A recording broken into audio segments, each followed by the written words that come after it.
இன்னைக்கு நம்ம வெறுங்காலில் நடத்தல் குறித்த ஒரு முக்கியமான கான்செப்ட் பார்க்க போகிறோம். எல்லாருக்கும் வணக்கம். நான் டாக்டர் கார்த்திகேயன். அதாவது நம்ம சின்ன வயசுல பிறந்ததுக்கப்புறம் குழந்தை பருவத்துலலாம் நடக்கும்போது கண்டிப்பாக கட்டாயம் வெறும் காலில் நடப்பது அப்படிங்கிறது ரொம்ப அவசியம். ஏன்னா குழந்தை பருவத்தில் அந்த கால்கள் அடிமேல அடி வச்சு வைக்கும்போது அப்போது அந்த ப்ராப்ரியோசெப்ஷன் அப்படின்னு சொல்லிட்டு நம்ம காலிலேருந்து உணர்ச்சிகள் மூளைக்கு போகுது.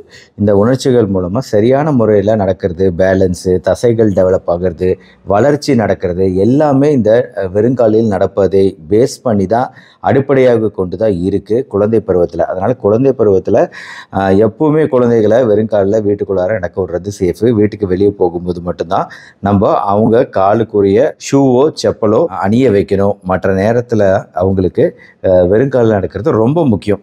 ஆனால் இந்த பழக்கம் அப்படிங்கிறது வளர வளர எந்த அளவுக்கு இருக்குது அப்படின்னு பார்த்தீங்கன்னா ரொம்ப குறைஞ்சி போயிடுது. வெறுங்காலில் நடத்தல் அப்படிங்கிறது ரொம்ப இப்போ குறைஞ்சிக்கிட்டே வருது. அது ரொம்ப ரொம்ப தப்பு. பெரியவங்களானதுக்கு அப்புறமும் ரொம்ப தேவைப்படக்கூடிய ஒரு விஷயம். அஃப்கோர்ஸ் வெளியே போகும்போது வெளியே இருக்கக்கூடிய அழுக்குகள், வெளியில் இருக்கக்கூடிய கற்கள் முற்கள்ல இருந்து நம்மள பாதுகாத்துக்க காலணிகள் அப்படிங்கிறது அவசியம்தான். ஆனால் இப்போ நடைப்பயிற்சி மேற்கொள்கிறோம், உடற்பயிற்சிகள் செய்கிறோம் அப்படிங்கும்போது ஷூ அணியணுமா வேணாமா, செருப்பு அணியணுமா வேணாமா அப்படிங்கிற கேள்வி எழலாம் இல்லையா? அந்த சமயத்துலலாம் நீங்கள் பயன்படுத்தக்கூடிய முறை அப்படிங்கிறது அது வெறுங்காலில் நடத்தல் முறையாக இருந்தால் என்றைக்குமே நல்லது. எதனால் இதை நான் சொல்கிறேன்னா, குறிப்பாக உங்களோட கால் பகுதியிலேருந்து வரக்கூடிய உணர்வுகள் அப்படிங்கிறது உங்களோட கால் முட்டி பகுதி, நீ ஜாயிண்ட்டு, அதுக்கப்புறம் இடுப்பு பகுதி, ஹிப் ஜாயிண்ட்டு, அதுக்கப்புறம் வயிற்றை சுற்றி இருக்கக்கூடிய கோர் அப்டாமினல் மசில்ஸ், தசைகள், இது எல்லாத்துக்கும் சென்சேஷன், கரெக்டான உணர்வுகள் போய் சேருது.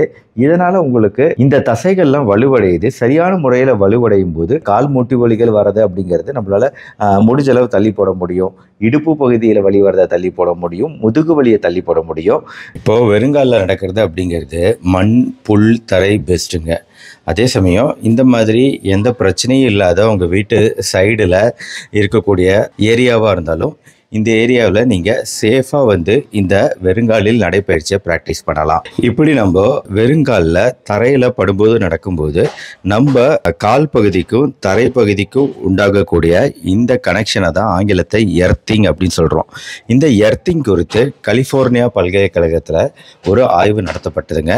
இந்த ஆய்வு முடிவுகள் என்ன சொல்லுது அப்படின்னா, நம்ம கால்களில் இருக்க எலக்ட்ரானுக்கும் பூமியோட மேல் பரப்பில் இருக்கக்கூடிய எலக்ட்ரான்களுக்கும் சம்பந்தம் உண்டாகுது. இதனால் நம்ம உடம்பில் மின் ஓட்டம் அப்படிங்கிறது சரியா பராமரிக்கப்படுது. உடல்ல இந்த எலக்ட்ரானோட ஓட்டம் சீராக பராமரிக்கப்படும் போது நம்ம உடம்பில் அணுக்கள் அறிக்கை பாதிப்படையும். இந்த பாதிப்புகளுக்கு காரணம் ஆக்சிஜனேற்றம். இந்த ஆக்சிஜனேற்ற தடுக்கக்கூடிய பண்புகள் இந்த வெறுங்காலில் நடப்பதால் நம்மளுக்கு கிடைக்குது அப்படிங்கிறது இந்த கலிபோர்னியா ஆராய்ச்சி. இதனால நம்மளோட எலும்பு, கல்லீரல், மூளை போன்ற உறுப்புகளை பாதிக்கக்கூடிய நாள்பட்ட நோய்கள் கூட குறையக்கூடிய வாய்ப்பு இருக்குது அப்படிங்கிறது தெரிய வருது. வெறுங்கால்களோடு நடக்கும்போது மன அழுத்தம், உடல் வலி, தூக்கமின்மை போன்ற பிரச்சனைகளும் வராமல் தடுக்கப்படுது. தொடர்ந்து 1 மணி நேரம் மண்ணில் கால் பதியும்படி நடத்தல் அப்படிங்கிறது நம்ம ரத்த ஓட்டம் சீராக்கிறதுக்கு உதவுது. கால்களில் ஏற்படக்கூடிய அழுத்தம் அப்படிங்கிறது நம்ம முகம் வரைக்கும் ரத்த ஓட்டத்தை கொண்டு செல்லக்கூடியதாக இருக்குது. முகம் பொலிவு பெறுது, தோல் பராமரிப்பு திறன் அதிகரிக்குது, மிதமான இதய துடிப்பு, மன அழுத்தத்தை குறைத்தல், நோய் எதிர்ப்பு சக்தியை அதிகரித்தல் போன்ற நன்மைகளும் நம்மளுக்கு வெறுங்காலில் நடப்பதன் மூலம் கிடைக்குது. அட்லீஸ்ட் ஒரு நாளைக்கு 1/2 மணி நேரம் அப்படிங்கிற அளவில், இல்லைனா எப்பயாவது நீங்கள் டெய்லி வெறுங்காலில் நடக்கணுங்கிற அவசியம் இல்லை, அட்லீஸ்ட் வாரத்துக்கு 2 முறையாவது இந்த நல்ல பழக்கத்தை மேற்கொண்டு வரலாம். உங்களுக்கு ஏற்கனவே தெரியும், நடைப்பயிற்சி அப்படிங்கிறது இதயம் சார்ந்த பிரச்சனைகள் ஏற்படாமல் பாதுகாக்குது, நரம்பு மற்றும் எலும்பு மண்டலம் வலுவடையுது.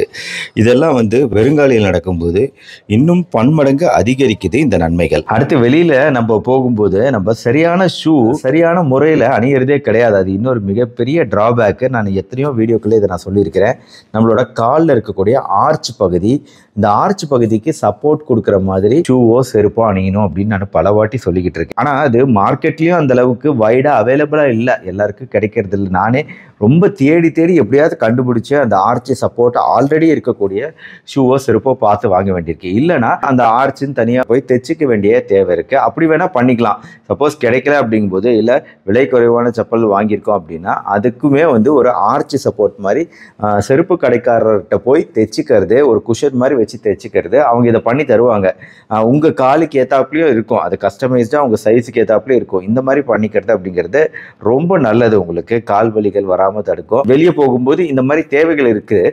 ஆனால் இது மாதிரி ஷூக்களும் செருப்புகளும் அணியாமல் இருக்கிறது ஒரு டிராபேக்கு. இதே வீட்டுக்குள்ளே நம்ம நடக்கும்போது இந்த பிரச்சனைகள் கிடையாது. ஏன்னா நம்ம ஷூவே அணியலை, செருப்பே அணியலை. ஆனால் தப்பான செருப்புகளோ ஷூவோ அணிஞ்சிட்டு வெளியே போகும்போது இல்லாத பிரச்சனைகள் வந்து சேருது அப்படிங்கிறது இங்கே முக்கியமான பாயிண்ட். அதாவது புனியன் சொல்லிட்டு ஒரு விதமான கட்டிகள் வரும், ஹேமர் டோ அப்படின்னு சொல்லிட்டு கட்டிகள். இதெல்லாம் உராய்வினால் வரக்கூடிய கட்டிகள், வலிகள்.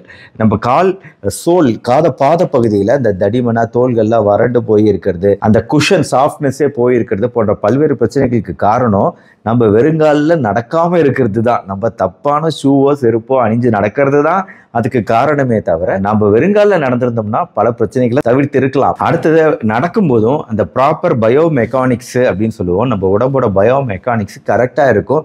வெறுங்காலில் நடக்கும்போது தான் அது பர்ஃபெக்டாக இருக்கும். இவ்வளோ சூப்பரான பெனிஃபிட் இருந்தாலும் இப்போ சர்க்கரை நோய் உள்ளவங்க பல பேர் நடைப்பயிற்சி மேற்கொண்டு வரீங்க. வெறுங்காலில் வெளியில் நடக்கிறது அப்படிங்கிறதெல்லாம் கண்டிப்பாக அட்வைஸ் பண்ணவே மாட்டேன். ஏன்னா அது வந்து நல்லதே கிடையாது. ஏன்னா உங்களுக்கு நரம்பு மண்டலம் வீக் ஆகக்கூடிய சான்ஸ் இருக்கிறதுனால சில பேருக்குலாம் பெரிஃபரல் நியூரோபதி அதிகமாக இருந்துச்சு அப்படின்னா முள்ளு குத்துனா கூட தெரியாமல் போயிடும், தேவையில்லாத புண்கள்லாம் ஏற்படக்கூடிய வாய்ப்பு இருக்குங்கிறதுனால சர்க்கரை நோய் உள்ளவங்க ரிஸ்க் எடுக்க முடியாது. வெறுங்காலில் நடக்கிறது அப்படிங்கிறத ரிஸ்க்கை எடுக்கவே முடியாது. வீட்டுக்குள்ளே எந்த பிரச்சனையும் இல்லாத சாஃப்டான தரை இருக்குன்னா நடக்கலாம். மற்றபடி வெளியில கண்டிப்பா நான் இதை அட்வைஸ் பண்ண மாட்டேன். ஆனா மற்றவங்க எல்லாருக்குமே வெறுங்காலில் நடத்தல் அப்படிங்கிறது வாய்ப்பு இருந்துச்சு அப்படின்னா புல் தரையில நடக்கிறது பெஸ்ட். அடுத்த விஷயம் மணல். பீச்சில் நடக்கிறாங்க பார்த்தீங்களா, இந்த மணலில் கால் புதைய வெறுங்காலில் நடக்கிறது அப்படிங்கிறது இருக்கிறதுலே பெஸ்ட்டு ஃபார்ம் ஆஃப் எக்ஸசைஸ். அது ரொம்ப கஷ்டமாகவும் இருக்கும். வாக்கிங் பண்ணுறதோ ஓடுறதோ வெறுங்காலில் பண்ணும்போது அது கஷ்டமாகவும் இருக்கும். அட் த சேம் டைம் அது நம்மளுக்கு பல்வேறு நன்மைகளை தரக்கூடியதாகவும் இருக்குது. அதனால் வாய்ப்பு இருக்கிறவங்க அந்த மாதிரி சர்ஃபேஸை தேர்ந்தெடுங்க உங்கள் நடைப்பயிற்சிக்கு. வெறுங்காலில் நடைப்பயிற்சி செய்கிறது அப்படிங்கிறத இது வரைக்கும் செய்யலை அப்படின்னா வீட்டுக்குள்ளார ஃபஸ்ட்டு செய்ய ஆரம்பிங்க. 15 to 20 நிமிஷம் வீட்டுக்குள்ளார நடந்து பழகும்போது தான் நம்மளுக்கு வேறு ஏதாவது வலிகள் வருதா அப்படிங்கிறதெல்லாம் தெரியும். அப்படி இருந்துச்சுன்னா நம்ம அவாய்ட் பண்ணிக்கலாம்.